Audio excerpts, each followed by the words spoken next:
আসসালামু আলাইকুম। কালকে রাতে আমার একটা ঘটনা ঘটছে, সবারই জানার দরকার আছে ঘটনাটা। তো আমি ঘটনাটা বলি, আপনারা শুনুন, সবাই সাবধান থাকবেন। অনুমানিক 10টা থেকে আমি ছবি এডিট করতাম। আমার কিছু ভিডিও ছিল, ভিডিওগুলো এডিট করতে করতে প্রায় রাত 12টা বেজে গেছে। তখন আমার বাড়ির পাশের বাড়িতে একটা ছেলে একটা মেয়ে আসলো, এবং ওরা স্বামী স্ত্রী দুইজন, সাথে একটা বাচ্চাও আছে। তো আসার পর ওরা প্রায় 1-1.5 ঘন্টা ওরা নিজেরাই গল্প টল্প করলো। গল্প টল্প করার পর ওরা খাই দাই করলো। তারপর ছেলেটা গোসল করলো। গোসল করার পর সবাই ঘুমাইছে। ঠিক যখন রাত 3টা বাজে, 3টার দিকে ওরা সঙ্গে আনছিল 2 লক্ষ টাকা। 2 লক্ষ টাকা আনার পর টাকাটা ওদের দুইজনারই, একজন রিক্সা চালাইতো আর একজন গার্মেন্টসে কাজ করতো। ওরা এখানে আসছিল হলো জায়গা কেনার জন্য, মূল উদ্দেশ্য যেটা জায়গা কেনার জন্য আসছে দুইজনই। আসার পর ওরা ভালো করে সুস্থভাবে কথাবার্তা, কোনো ক্যাচাল নাই, ঝগড়া নাই, কিচ্ছুই নাই, সব কিছুই ঠিকঠাক আছে। প্রায় আনুমানিক রাত 3টা বাজে। 3টার দিকে ওই মেয়েটা উঠছে, ওর স্বামী ঘুমায় আছে। ওঠার পর ফুপুকে বলছে যে ফুপু আমি টয়লেটে যাব। তো বাচ্চাটাকে নিয়ে বলছে যে আমার বাচ্চাটা কান্না করতেছে, টয়লেটে যাইতে হবে। তো বাচ্চাটা নিয়ে যখন টয়লেটে আসলো, আর ফুপু সমান সাথে যাচ্ছিল। তখন আর ফুপু বললো যে ফুপু আমার ভয়ের কোনো কারণ নাই, আমি রাতে ভয় করি না। রাতে আমাদের বাসায় আমি একলা ইউজ করি টয়লেট, কোনো ভয় করি না। তো আনুমানিক 3টার দিকে যখন ও বাথরুমে চলে গেল বাচ্চাটাকে নিয়ে, তখন আর ফুপু কী করলো, অনেক রাত হয়েছে তো আর ফুপু যা ঘুমাইছে।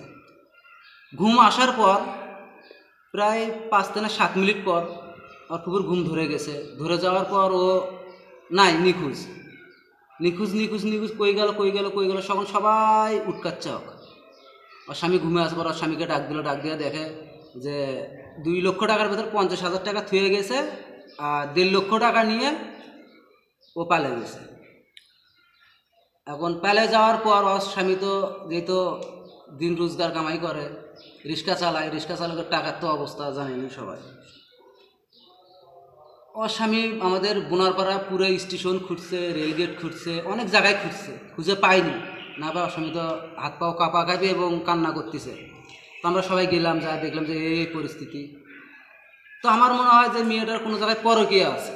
পরকীয়া জুল না থাকে, আর দিন দিনতে এভাবে চলতেছে, পরকীয়া জুল না থাকে, তাহলে ওর বাচ্চাকে নিয়ে ওই টয়লেটে গেল, তবে মেহমানের বাড়িতে আসে এই ঘটনা। কিন্তু এটা নিজের বাড়িতে হলে একটা হইতো, মেহমানের বাড়িতে এসে এই ঘটনাটা প্রায় আনুমানিক 3টার দিকে কিন্তু এই ঘটনাটা। তাহলে আপনারা বলুন যে একটা মানুষ রাতের বেলা এলে কীভাবে মানুষকে আশ্রয় দেবে, আর কীভাবে মেহমানকে থাকতে দেবে। তাহলে এখন এই ছেলেটার অবস্থা, ছেলেটা যে কামাই কাজ করে একটা জায়গা কিনবে, জমিন কিনবে, ছেলেটা কিন্তু ঘর দুয়ার কিচ্ছুই নেই, ঘর দুয়ার দিবে।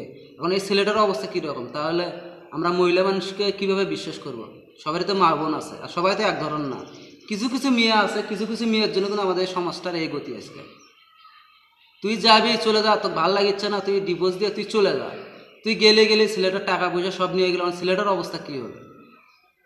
তাহলে ভাই আমি আপনাদের সবাইকে বলতেছি, আপনারা যেটাই করুন, রাত বিরাতে কোনো মেহমান এলে সব কিছু জিজ্ঞাসাবাদ করে সব কিছু করে থাকতে দিবেন, অযথা কাউকে থাকতে দিবেন না, না হলে অনেকটা বিপদে পড়বে।